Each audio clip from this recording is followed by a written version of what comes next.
Baik, izinkan kami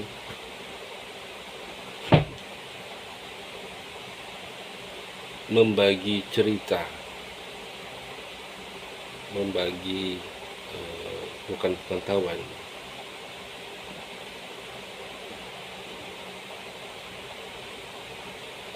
tapi membagi cerita mengenai pengadaan barang dan jasa. Sebelum masuk ke materi, izinkan saya mengenalkan diri.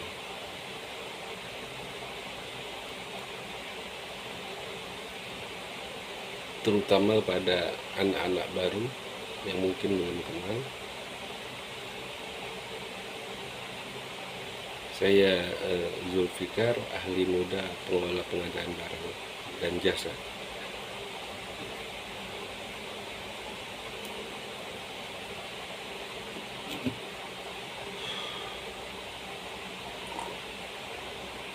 Dalam berbagi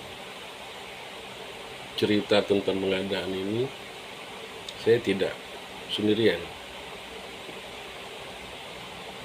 karena terus terang saya juga orang baru dalam bidang ini, baru belajar. Hanya saya membutuhkan support dari kawan-kawan yang sudah bergelut di bidang pengadaan sejak lama, yaitu para anggota dari Satuan Pelaksana UKPBJ, Unit Kerja Pengadaan Barang dan Jasa, yang merupakan perpanjangan tangan dari Eselon 2 Biro Barang Jasa di KPU RI.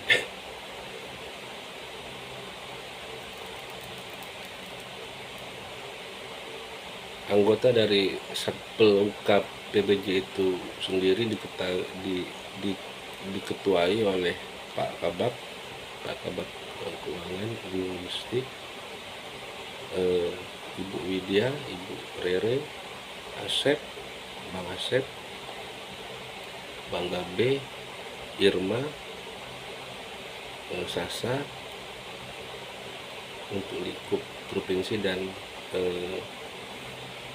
kawan-kawan di KPU Kabupaten Kota yang memiliki sertifikat barang dan jasa.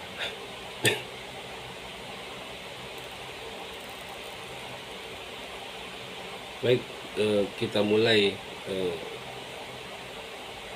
cerita tentang pengadaan. Oke, apa pengadaan itu?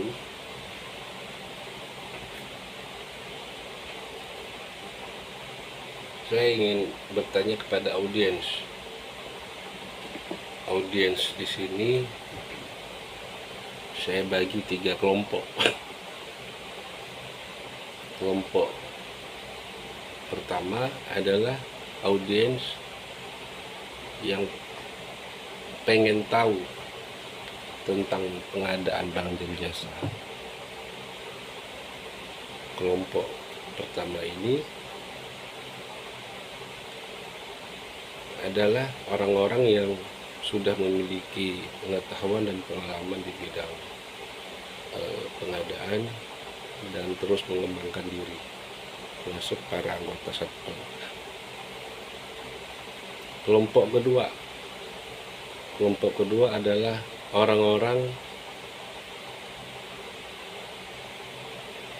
kelompok kedua adalah yang tidak mau tahu tentang pengadaan, yang tidak tahu dan tidak mau tahu tentang pengadaan. Umumnya alasannya adalah khawatir ataupun takut untuk masuk ke bidang pengadaan.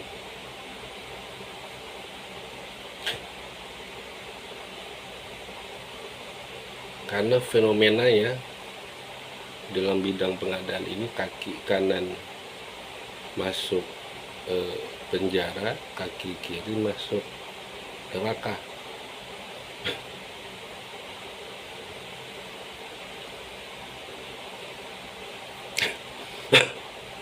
Namun di balik fenomena itu, tantangannya adalah meningkatkan ketakwaan kepada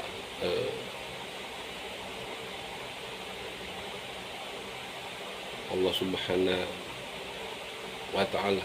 Karena apabila dia berhasil melewati semua ujian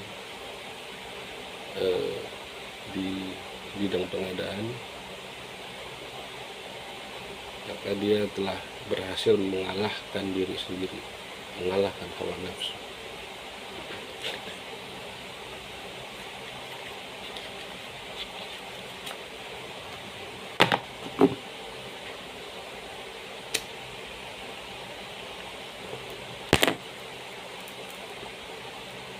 Kelompok kedua ini berharap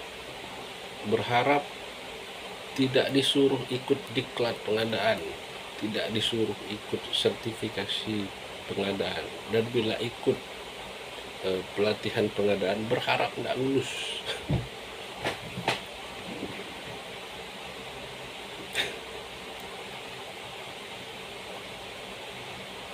Hal itu sama seperti saya. Waktu sebelum menjabat fungsional pengelola pengadaan, berharap tidak pernah masuk ke ranah pengadaan dan tidak pernah mau ikut diklat pengadaan.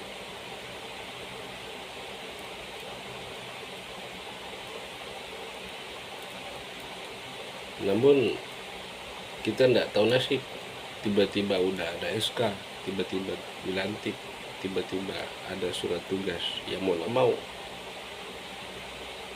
ketika sudah diberi tugas ya harus menjalankan dengan sebaik-baiknya. Kelompok ketiga adalah yang tidak tahu mau ngapain nih duduk di sini, tidak tahu apa itu pengadaan dan tidak tahu mau ngapain duduk di aula ini, yang sama sekali belum pernah mendengar pengadaan itu sendiri dan bahkan tidak tahu tujuan dari sharing knowledge ini apa. Kelompok ketiga ini adalah sasaran utama sharing knowledge ini, agar termotivasi untuk menjadi ahli di bidang pengadaan tanpa meninggalkan nilai-nilai integritas diri sendiri. Baik, pengadaan, saya rasa semua orang di ruangan ini pernah mengalami masa kecil. Tidak ada yang lahir tiba-tiba sudah berjenggot, berkerudung, sudah merokok. Pasti melewati masa kecil. Apakah pernah disuruh ibu belanja ke warung, kebutuhan dapur, atau ke supermarket? Ke warung aja yang simpel, disuruh beli bawang merah 1 kilo, bawang putih 1/2 kilo, gula segenggam misalnya, telur 5 biji. Lalu ibu bilang lagi, telurnya yang bagus ya nak. Gimana nilai yang bagus bu? Anak bertanya. Yang timbul di air kalau ditenggelamkan, dikasih air, atau yang bersih tanpa ada tai air nempel di telur. Bawang merah yang bagus gimana? Yang bagus itu yang di dalam. Jadi harus dikorek-korek dulu di dalam, dikeluarkan, misalnya begitu. Nah, ini duitnya lah. Lalu si anak pun pergi ke warung membeli kebutuhan dapur atas perintah ibu. Itulah pengadaan. Anda berbelanja bukan menggunakan uang Anda, membeli sesuatu dengan jumlah kebutuhan sekian, spesifikasi sekian, cara menilai spesifikasi ini kayak begini. Dalam perjalanan bisa saja Anda lupa ketika yang telur yang bagus tadi gimana ya kata ibu ya, bawang merah yang bagus gimana ya, berapa jumlah tadi telur yang disuruh beli ibu ya. Nah, disitulah diperlukan ahli pengadaan atau diperlukan administrasi pengadaan agar pas ketika belanja tepat sesuai perintah.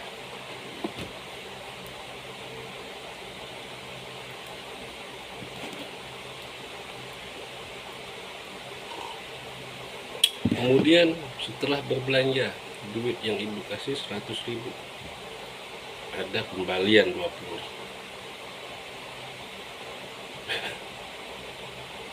Kembalian 20.000 ini mau Anda apakan? Kembalikan ke ibu, 1, belikan snack, rokok, 2, atau bilang sama ibu kembaliannya tidak ada, 3, 4, atau bilang sama ibu kembaliannya cuma 10.000, sisanya masukkan ke kantong untuk jajan besok. Disitulah nilai integritas kalian. Yang mana yang kalian pilih dari 4 opsi? Ketika pulang ke rumah, anggaplah kalian memilih opsi ke-4, bilang kembaliannya cuma 10.000. Rupanya ibu tahu harga. Telur sebutir berapa kali 5, bawang merah sekilo berapa, ibu hitung. Nah, Anda ketahuan bohongnya. Itulah kerjanya APIP atau aparat pengendali internal atau BPK, bahwa Anda ketahuan tidak berintegritas. Oke, itu sekilas pengandaian atau cerita tentang pengadaan. Pengadaan barang jasa pemerintah pun sama, bahwa Anda berbelanja itu menggunakan duitnya pemerintah dari pagu anggaran yang ada. Ketika Anda ditugaskan sebagai pejabat pengadaan atau pokja pemilihan, Anda berbelanja bukan menggunakan uang Anda, menggunakan uang pemerintah. Kegiatan pengadaan yang dibiayai oleh APBD dan APBD yang prosesnya sejak identifikasi kebutuhan sampai dengan serah terima hasil pekerjaan. Oke.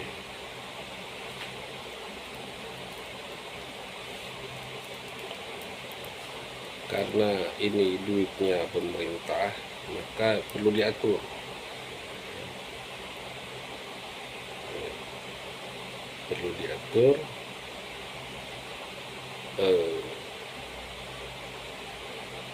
Karena pengadaan ini adalah bagian dari keseluruhan tata kelola keuangan,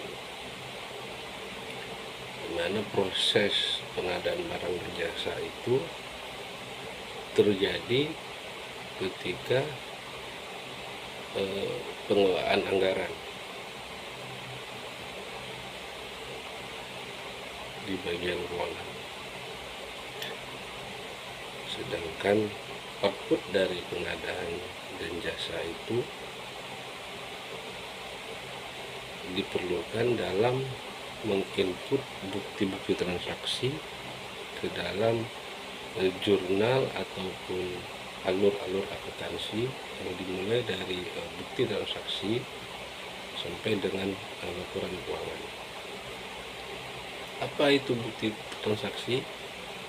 Yaitu adalah output dari pengadaan barang dan jasa yang berbentuk dari yang paling rendah adalah nota atau bot, kemudian surat pesanan, sampailah dia kepada kontrak ataupun perjanjian.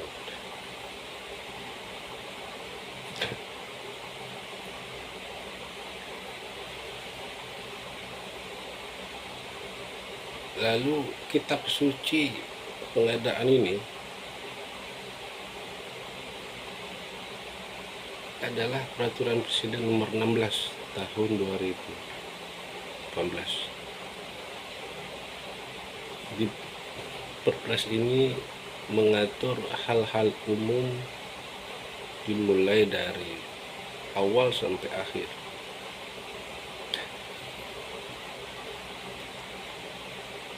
Perpres 16 ini terbit dalam rangka merubah struktur pengadaan, di mana sebelum adanya Perpres 16 pengadaan barang jasa identik dengan kekerasan, bukan kekerasan seksual tapi kekerasan fisik,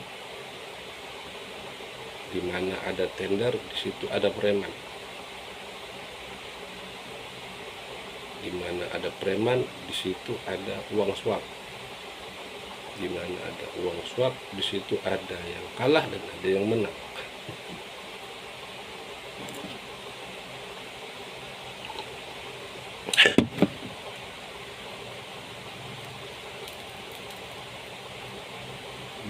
Di Perpres 16 ini dimulai era baru pengadaan, yaitu secara elektronik, secara web.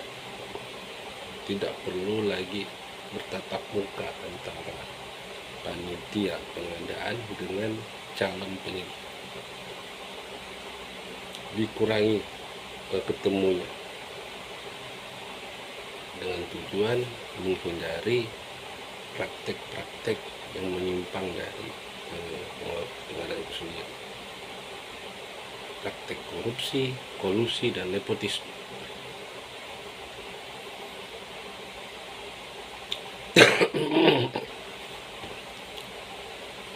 Oke. Nah, inilah struktur singkat dari Peraturan Presiden nomor 16. Ada 15 bab dan 94 pasal, dari ketentuan umum sampai dengan penutup. Tidak semuanya akan kita bahas di sini. Yang kami ajukan untuk dibahas adalah bab 4, yaitu perencanaan pengadaan.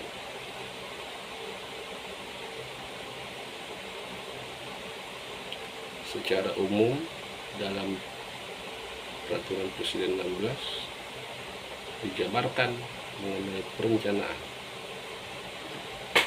Kenapa perlu perencanaan? Ya, karena kita manusia itu berencana, Allah yang memutuskan apakah rencana sesuai target atau enggak. Oke, kembali lagi, turunan dari Perpres 16 itu khusus membahas perencanaan pengadaan adalah peraturan lembaga LKPP apa itu LKPP? Lembaga Kebijakan Pengadaan Barang dan Jasa Pemerintah nomor 11 tahun 2021. Di situ diuraikan secara detail mengenai proses penyusunan perencanaan. Baik.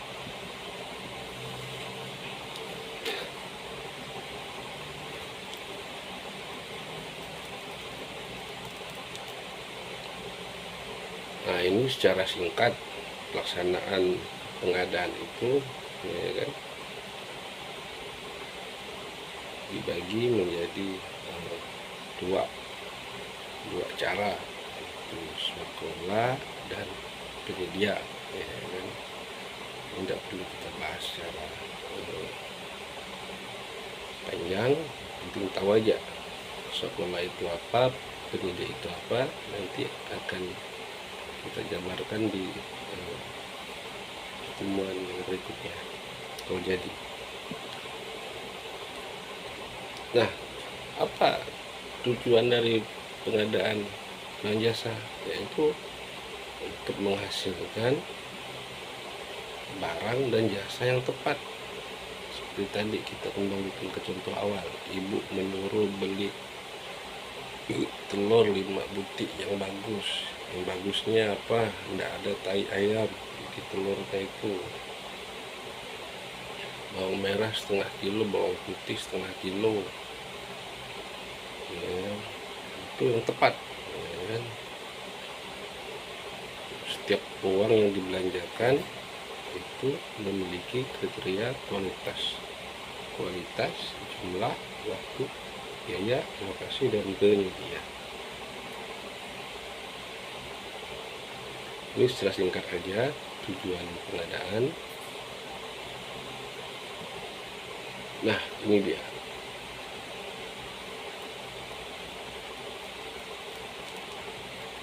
Secara alur pengadaan itu terdiri dari tiga tahapan besar, yaitu perencanaan pengadaan, persiapan pengadaan, dan pelaksanaan kontrak. Namun kita fokus kepada sisi sebelah kiri perencanaan, dimulai dari identifikasi kebutuhan sampai dengan anggaran pengadaan barang dan jasa. Pada tahapan perencanaan ini membutuhkan sinkronisasi, sinergi, dialog kerja antara pejabat administrasi sebagai pengampu anggaran, pengelola kegiatan, dengan pelaku pengadaan. Pelaku pengadaan yang di sini adalah PPK, yaitu pejabat pembuat komitmen. Ruang lingkup persiapan dan pelaksanaan itu dikhususkan untuk pelaku pengadaan yang terdiri dari PPK, pejabat pengadaan, dan atau pokja pemilihan. Sedangkan tahapan perencanaan itu sinergi antara KPA, PPK, dan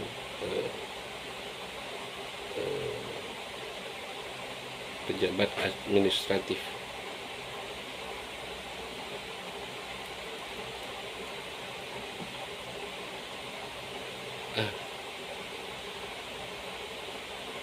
Anda apabila ada yang ingin ditanyakan,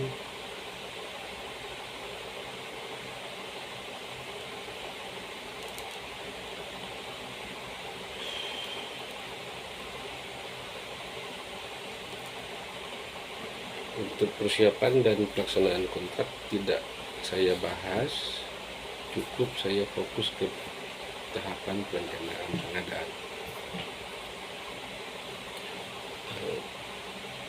Sekarang timbul pertanyaan, kapan pengadaan perencanaan itu harus dilakukan? Dalam Perpres 16 itu disampaikan ada 4 pilihan waktu dengan 4 situasi. mengerti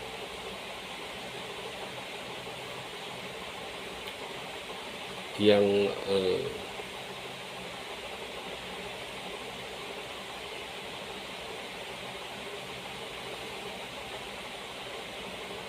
mengharuskan yang dapat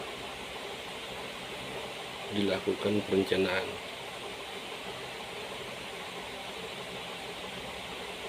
Yang pertama adalah saat pembahasan RUU Perencanaan Undang-Undang APBN. Ini saya bacakan aja singkat. Yang kedua, dilakukan bersamaan dengan penyusunan RKKL. Apa itu RKKL? Ya, silakan jawab sendiri. Yang keempat, bersamaan dengan pembahasan rancangan Perda APBD ini untuk Pemda. Yang keempat,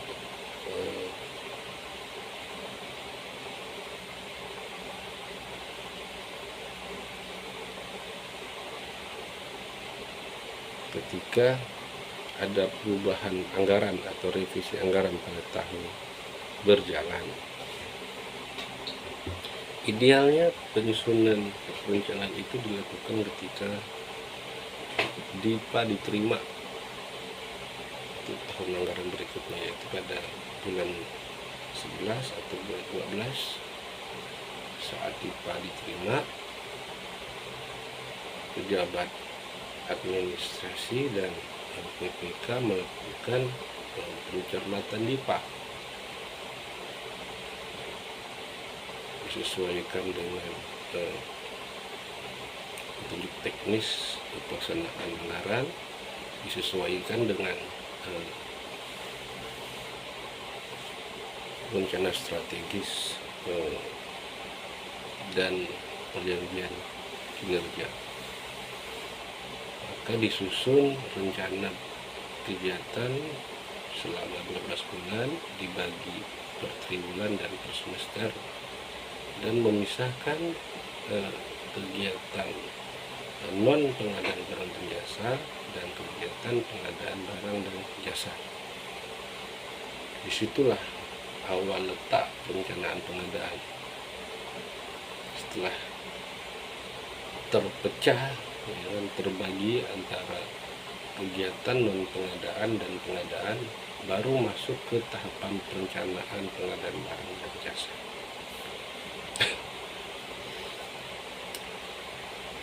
Seperti tadi yang disebutkan di awal, ada 6, 1, 2, 3, 4, 5, 6. Ada 6 tahapan perencanaan pengadaan, mulai dari identifikasi kebutuhan sampai dengan mata anggaran barang dan jasa. Porsi tahapan dari perencanaan itu dititik beratkan kepada identifikasi kebutuhan, karena ini adalah tahapan penting perencanaan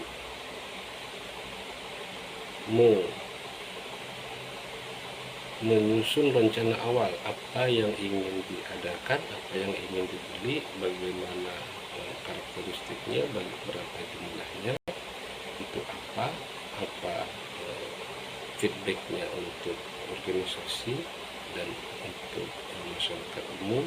Disinilah letak tahapan awal ini diperlukan, dan memegang 50%. Ini hanya sebagai gambaran singkat ya. Angka 50% ini didapat dari olah secara mandiri aja, tapi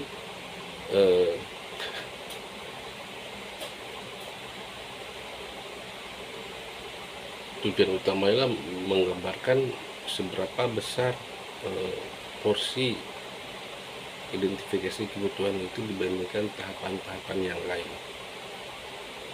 Dari 6 tahapan ini, keterlibatan pejabat administrasi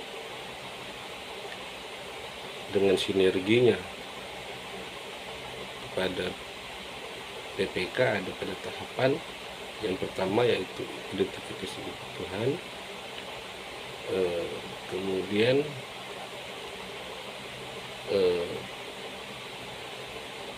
waktu pemanfaatan barang dan jasa, serta rencana anggaran biaya. Sedangkan tahapan penetapan jenis barang jasa, metode pengadaan, dan tahapan pemaketan itu seluruhnya dilakukan oleh PPK. Oke, kita masuk ke identifikasi kebutuhan. Ada beberapa tahapan dalam melakukan identifikasi kebutuhan. Yang pertama adalah menentukan jenis kebutuhan.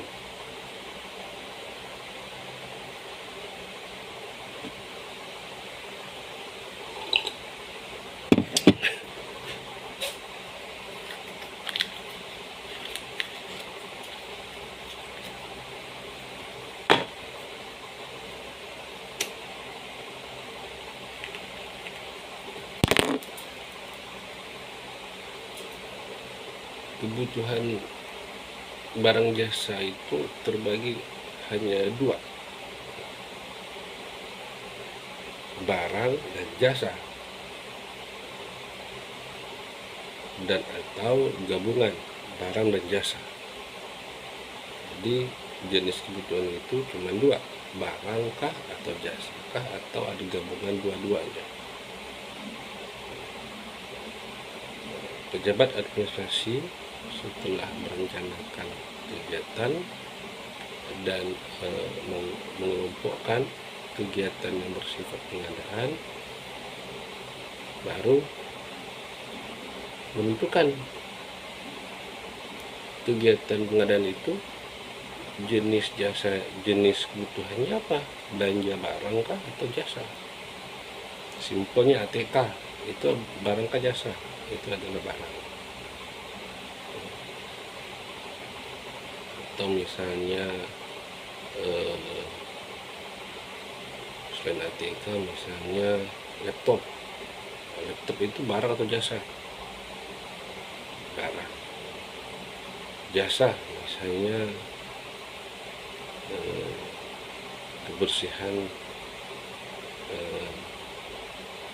jasa EO, event organizer, untuk satu kegiatan yang besar, misalnya launching billbook.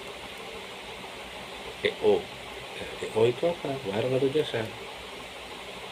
Karena outputnya itu adalah jasa, yaitu keahlian dari orang-orang tertentu yang tidak berwujud, maka dia dikategorikan jasa. Yang kedua, menggali informasi.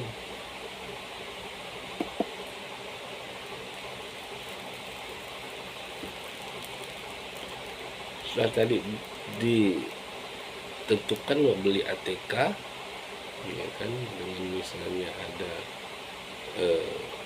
kertas A4 sebanyak 3 rim,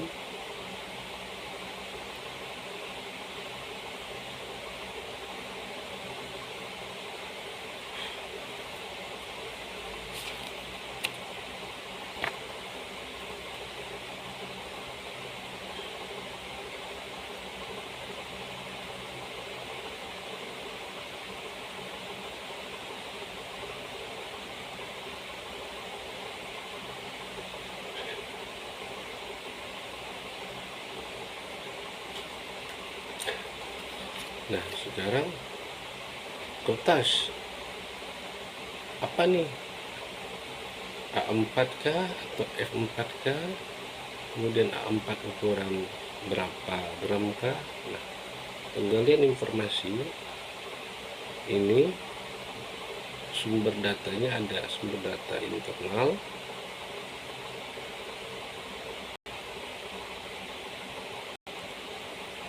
penggalian informasi itu dapat dari kontrak-kontrak yang ada sebelumnya, misalnya ada bond, eh, bon bekas, bon tahun berapa, yang ada informasi kertas A4 80 gram dengan ukuran sekian-sekian, ya kan? Harganya itu 1 rim 20.000. Informasi dari bon itu dapat menjadi sumber dalam menggali informasi. Yang kedua, informasi dapat juga digali dari usulan dari pejabat administrasi itu sendiri atau staf di bawahnya, bahwa stafnya bilang, Pak, kita membutuhkan A4 nih, bukan F4, karena kita mau buat keputusan itu formatnya di F4 bukan A4. Pokoknya bilang yang 80 gram ya Bu, bukan yang 70 gram, karena di keputusan KPU mengenai penyusunan keputusan itu syaratnya 80 gram. Itulah sumber lainnya dalam menggali informasi. Yang terakhir, informasi dapat digali dari daftar aset pada BMN. Itu misalnya yang kita beli ini bukan ATK, tapi aset tetap. Kenapa ATK bukan dikategorikan aset? Karena barang dikategorikan itu aset adalah barang yang memiliki nilai guna lebih dari 1 tahun anggaran, dapat disusutkan, dan bernilai lebih dari 1 juta rupiah. Maka itu dapat dikategorikan adalah aset atau aktif tetap ataupun barang milik negara.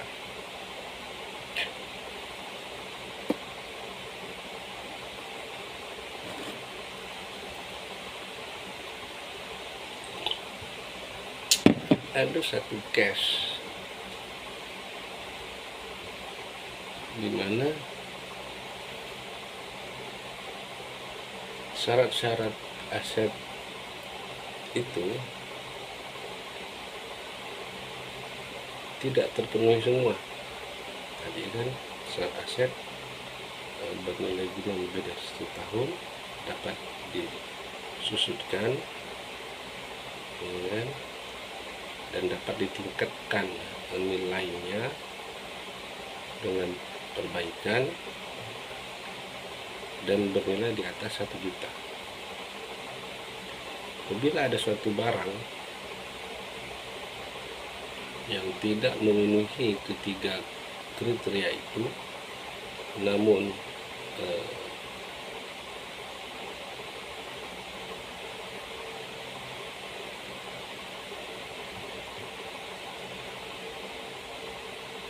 dia memiliki syarat yang lain, maka itu dikategorikan aset extra compatible dan aset intra compatible.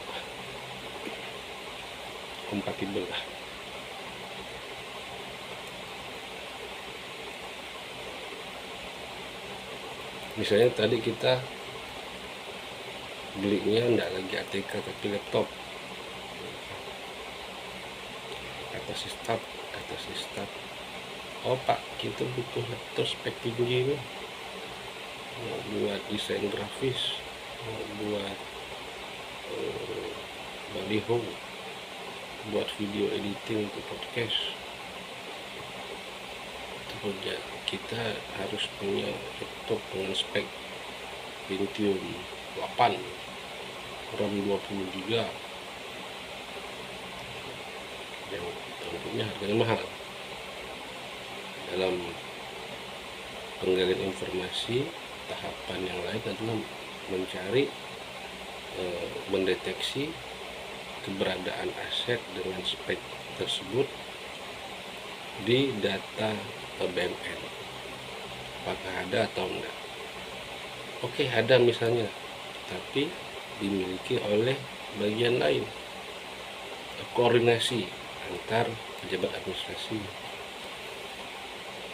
yang membutuhkan laptop spek tinggi tersebut dengan yang punya tersebut.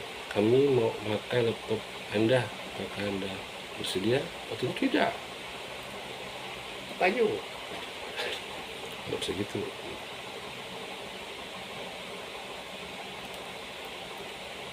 Kami pakai, kata dia. Untuk apa makanya? Untuk ketik Word. Ya, kan? Kok Word butuh spek tinggi? Ya, habis ketik Word main game. Nah, itu tidak benar. Ya, kan? Maka datanglah buset. Dah, masih kan? Nanti tidak perlu beli. Begitu. Kalau misalnya ada tapi rusak nih, ini. Dicek lah ke pasar berapa biaya membetulkannya, ya kan? Kalau masih di bawah 10% biaya reparasinya itu maka dapat dikeluarkan. Menurut lebih dari 10% maka itu dikategorikan rusak ringan dan tidak dipakai. Silakan beli. Oke, kemudian menganalisa kebutuhan.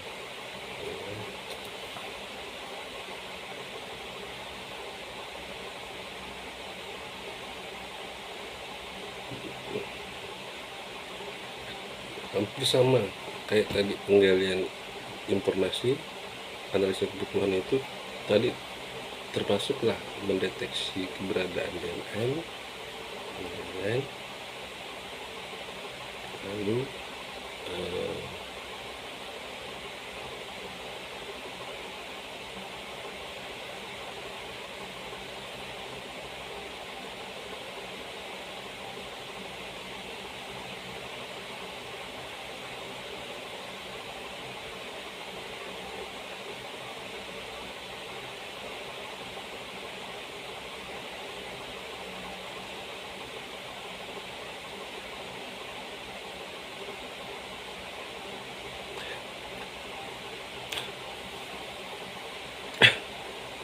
bersama antara penggalian dan informasi ini, dua tahapan ini saling berkaitan, ya kan?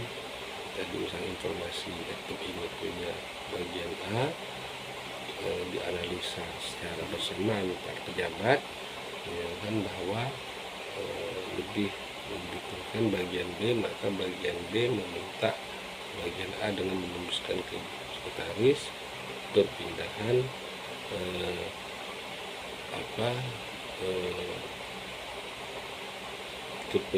kepemilikan atau penggunaan aset tersebut dari bagian A ke B. Itu bagian analisa kebutuhan. Oke, tahapan yang keempat, penyusunan karakteristik. Oke, tahapan keempat ini asumsikan tadi dalam menganalisa kebutuhan tidak ada yang punya spek laptop itu. Maka dengan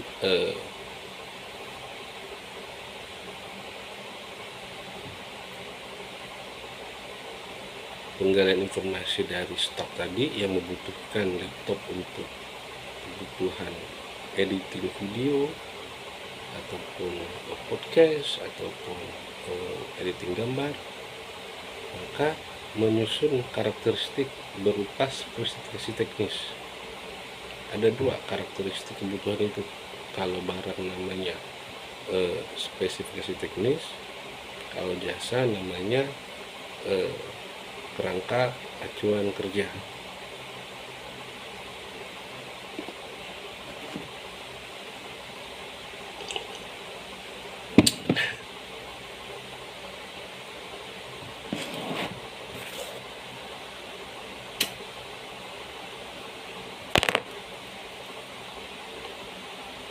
Oke, jadi misalnya ATK ataupun laptop. Jadi ATK spesifikasinya 80 gram, F4, A4, kemudian misalnya kebutuhannya ada 10.000. Kalau laptop misalnya spesifikasinya yang spek tinggi yaitu Pentium 10, RAM-nya 20, ya kan? Kemudian harddisknya itu 5 tera, dan yang lainnya. Apabila jasa, nah ini jasa, dan lagi nih karakteristik jasa itu adalah berupa kerangka acuan kerja. Dalam menyusun kerangka acuan kerja itu diuraikan kegiatan yang akan diusulkan ini, dimulai dari latar belakang, maksud kegiatan, tujuan kegiatan, lokasi kegiatan itu diadakan, dan apa output dari kegiatan jasa ini. Itu semua diuraikan dalam kerangka acuan kerja. Sebagai contoh misalnya EO lah, EO dalam launching pilgub terbelakangnya ya. Kan misalnya kegiatan launching ini melibatkan semua stakeholder dengan jumlah peserta 1.000 orang, menggunakan fasilitas LED, menggunakan fasilitas keamanan dan hal lain sebagainya yang tidak dimiliki oleh kita sebagai KPU. Keahlian itu tidak dimiliki. Itulah terbelakang maksudnya, tujuannya itu apa, kan di mana kegiatan itu dilaksanakan, apakah di PSP, apakah di GOR, dan apa outputnya. Output dari kegiatan launching itu apa? Dimulainya tahapan itu.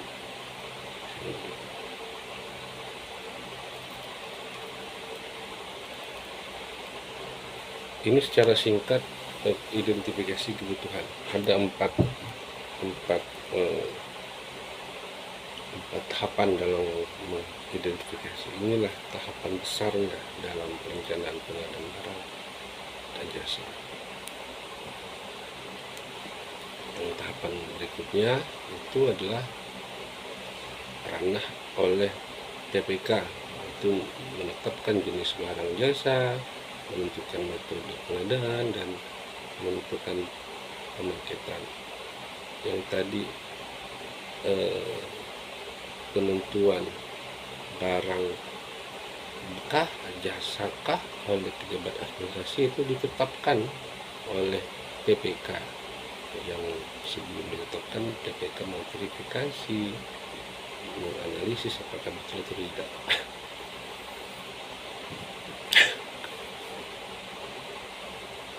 Ada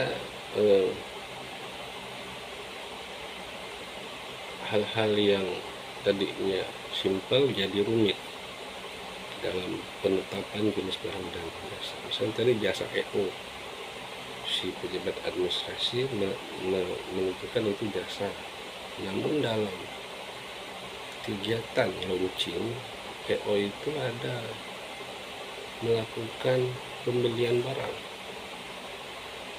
ada pengadaan barang, misalnya mereka beli gitar, beli drum, ataupun mereka beli LED.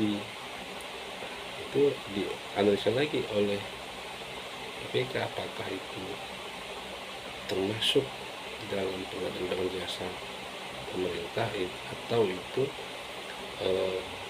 olah anggaran pribadi oleh EO tersebut. Apabila itu termasuk dalam pengadaan barang dan jasa, maka dipisahkan bahwa jenis barang jasa itu bukan hanya jasa tapi barang dan jasa. Jasanya EO, barangnya gitar, drum, pakai metode pengadaan. Metode pengadaan ini diberikan oleh PPK yang singkatnya ada pengadaan langsung, penunjukan langsung, ada tender cepat, e-purchasing, mini kompetisi, dan lain sebagainya. Pemaketan dan konsolidasi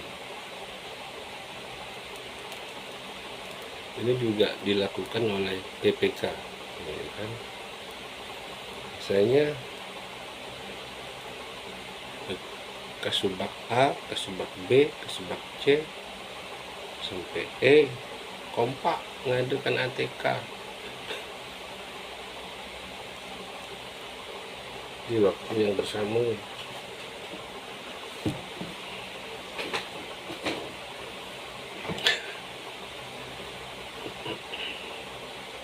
Di waktu yang bersamaan, ya kan? Atau di waktu yang berbeda. Disinilah PPK melakukan pemaketan Kasubag A, B, C, D sinergi dengan PPK, lakukan rapat bagaimana kalau kita adakan saja satu kali seluruh ATK ini, apabila belum digunakan nanti disimpan di gudang, ya kan? Jadi tidak 6 kasubag, 6 penyedia, 6 kali pengadaan, cukup satu kali aja dipaketkan. Konsolidasi yaitu hal yang lain lagi nih. Konsolidasi biasanya konsolidasi ini adanya di KPM RI, kan, dalam pengadaan logistik. Surat suara kan kompak nih seluruh KPU, dan surat suara untuk pilgub dan pilkada gubernur dan bupati atau wali kota. Konsolidasilah dengan nilai anggaran yang berbeda-beda untuk membeli satu surat suara. Jadi konsolidasi itu adalah kerjasama antar PPK, baik PPK KPU Kabupaten dan Provinsi maupun PPK KPU RI. Sedangkan pemaketan kerjasama antar bagian-bagian atau subbagian dalam satu kantor.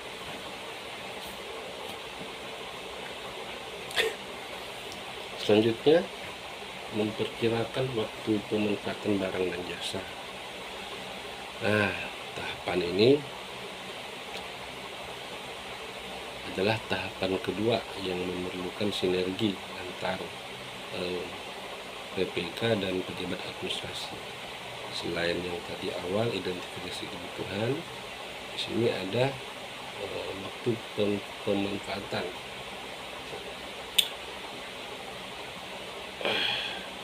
Kapan barang jasa itu dipakai? Misalnya tadi simpel lah, ATK. Subbagian A, ketika penerimaan DIPA 2026 di bulan 11, subbagian A mencermati anggaran para DIPA-nya di kode akun yang menjadi ranah tanggung jawabnya. Si Kasubag A ini sampai ke tahapan merincikan kegiatan yang bersifat pengadaan. Dapatlah anggaran kegiatan F misalnya, ya kan, membeli ATK sudah 1 juta. Kapan ATK kegiatan F ini mau dibeli? Apakah bulan 1, apakah bulan 5, bulan 10? Disitulah Kasubag bagian A itu kan menyusun rencana pelaksanaan kegiatan dengan menyesuaikan dengan petunjuk pelaksanaan anggaran DIPA, perjanjian kinerja, rencana strategis, dan sumber-sumber lain yang dapat dijadikan acuan dalam pelaksanaan kegiatan F. Misalnya ditentukan di bulan 11 kegiatan itu baru bisa dilaksanakan, maka waktu pemanfaatan ATK itu di bulan 11. Atau laptop, ya kan, kapan laptop itu harus diadakan. Misalnya laptop tersebut itu digunakan untuk pantarlih dalam tahapan kasulat itu mengacu kepada keputusan yang menguraikan tahapan-tahapan pemilu. Kapan tahapan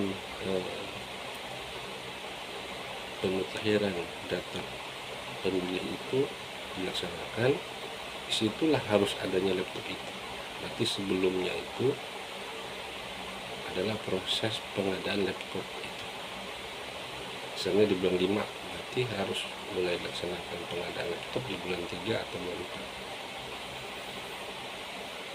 Kalau laptop diadakan di bulan 11 misalnya, sudah lewat waktu pemutahiran data, ya untuk apa? Yang sudah selesai tahapannya. Sinergi antara pejabat administrasi dengan PPK ini dalam memperkirakan waktu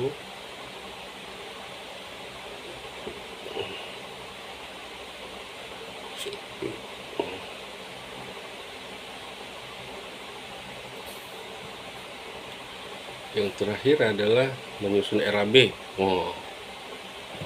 Ini yang jadi persoalan utama.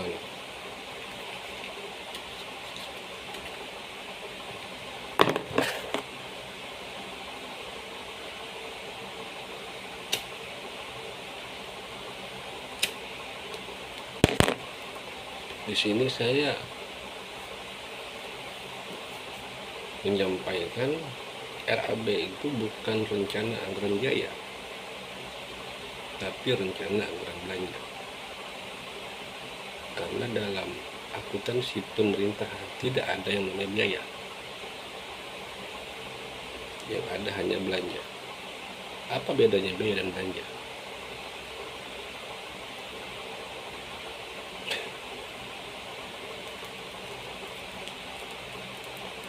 Kalau biaya itu ada dalam akuntansi sektor private. Karakteristik dari biaya itu adalah menimbulkan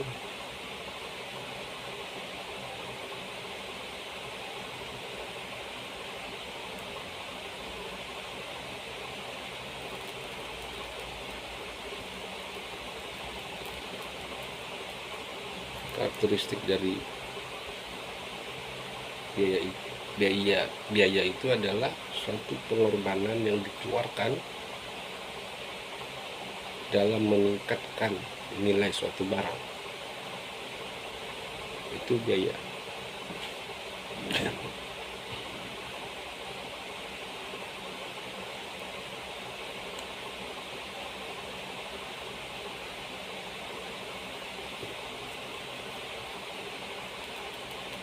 Sedangkan belanja kebalikannya.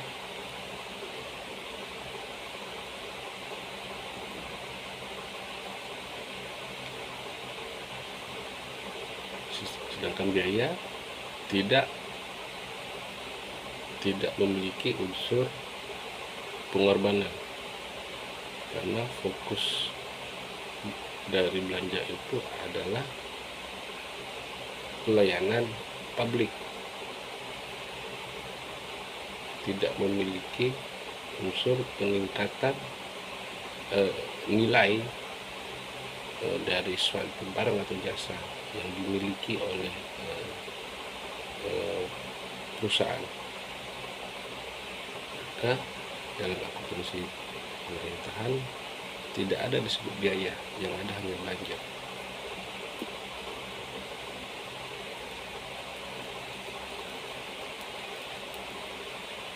Contohnya biaya dalam sektor private itu misalnya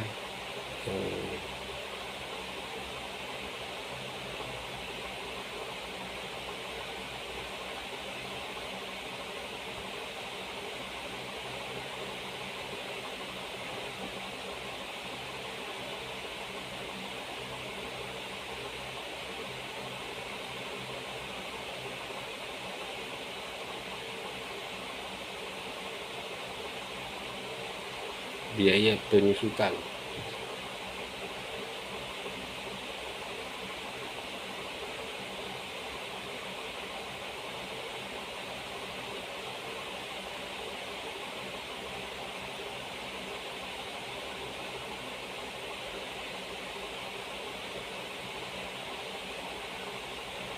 Oh ya, biaya bahan baku.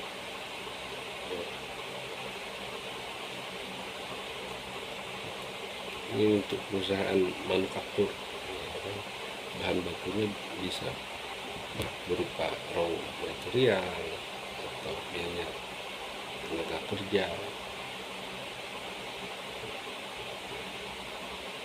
yang mana pengorbanan dalam menggaji tenaga kerja itu diharapkan meningkatkan nilai perusahaan secara global, keuntungan meningkat dan hal sebagainya, dan lain hal sebagainya. Sedangkan belanja tenaga kerja di sektor pemerintahan tidak ada meningkatkan keuntungan bagi pemerintah, tapi lebih difokuskan kepada pelayanan publik, ya, yang jatuhnya kepada masyarakat. Tidak ada keuntungan pemerintah dalam menggaji para pegawai yang secara langsung, ya. Makanya disebut belanja pegawai, bukan biaya pegawai.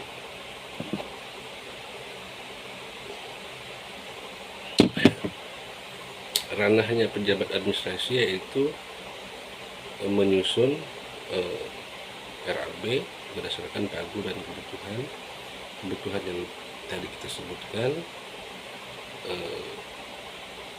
pagu anggaran yang telah disiapkan oleh Menteri Keuangan atau KPRI, lalu PPK memastikan nih RAB yang diusulkan oleh pejabat administrasi itu sesuai tidak dengan anggaran yang ada, pagunya itu sudah sesuai belum, ya,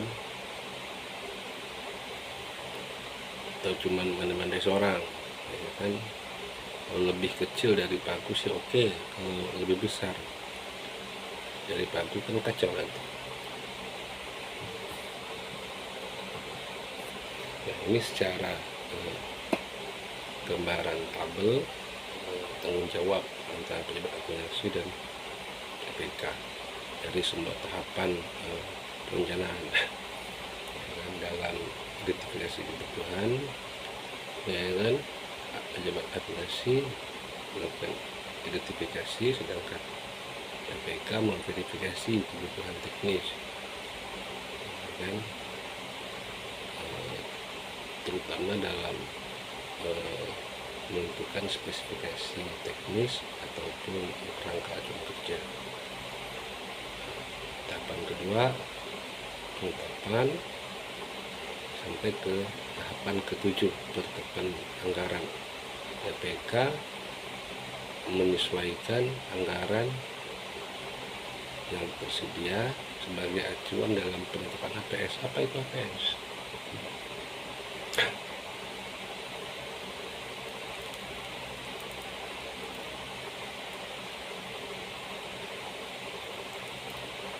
harga perkiraan sendiri. PS ini adalah produk dari BPK, ya kan?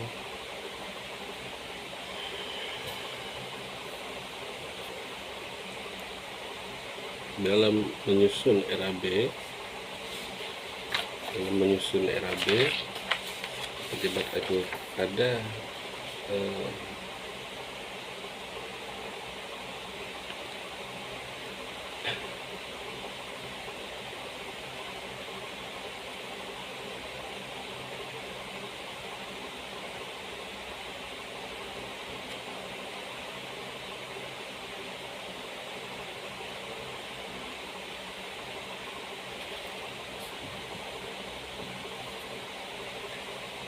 apa output dari perencanaan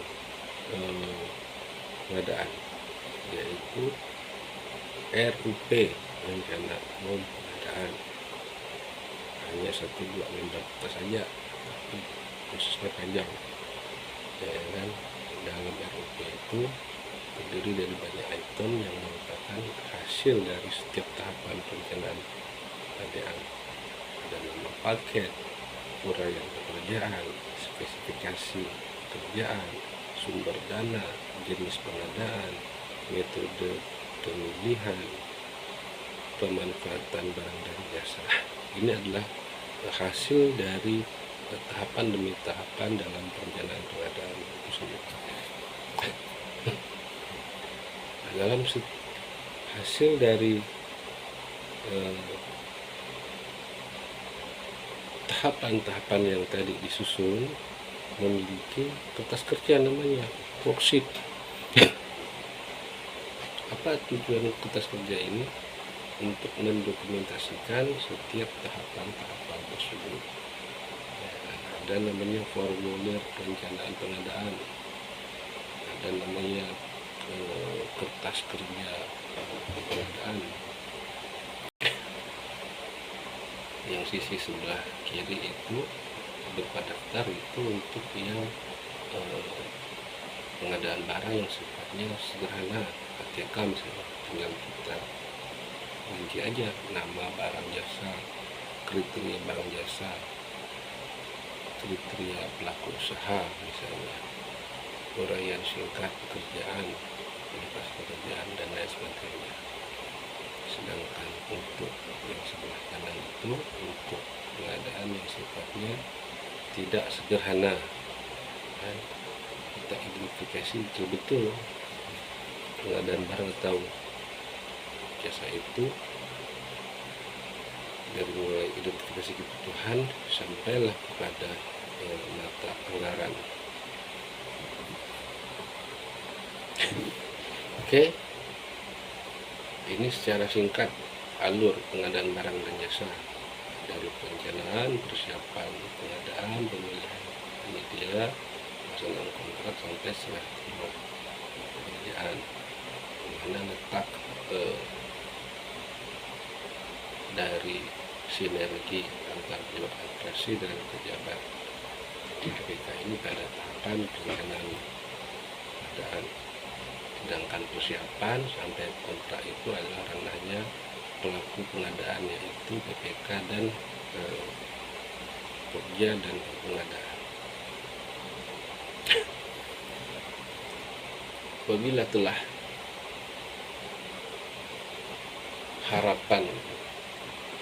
apabila tahapan perencanaan pengadaan telah terwujud, maka alur proses pengadaan barang jasa telah sesuai dengan SOP yang berlaku secara umum.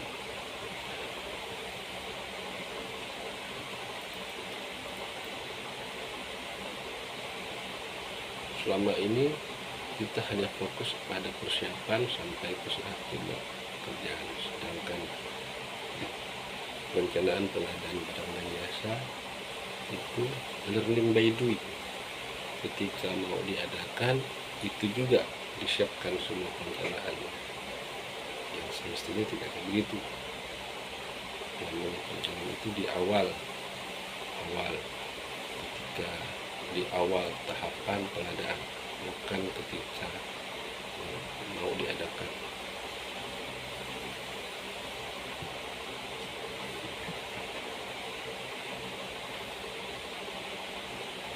Apa dampak terwujudnya perencanaan pengadaan ini di luar dari alur proses pengadaan dan tata kelola keuangan, yaitu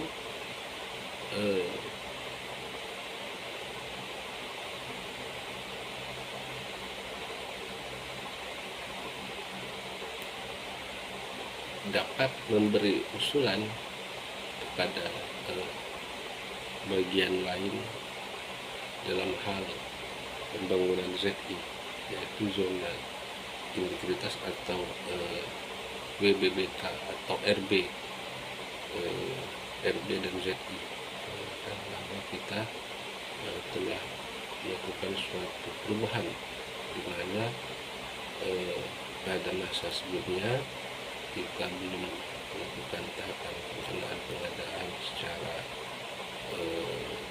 baik, maka pada tahapan ini dan kedepannya kita melakukan perencanaan pengadaan yang baik. Hal ini dapat didokumentasikan sebagai perubahan dalam ZI. Saya juga kurang paham bahasanya, mungkin dapat menjadi tambahan evidence dalam ZI. Oke, saya kira sampai di sini. Mungkin saya kembalikan ke Pak Kabak apabila ada diskusi lebih lanjut pada Pak Kabak, kami silakan.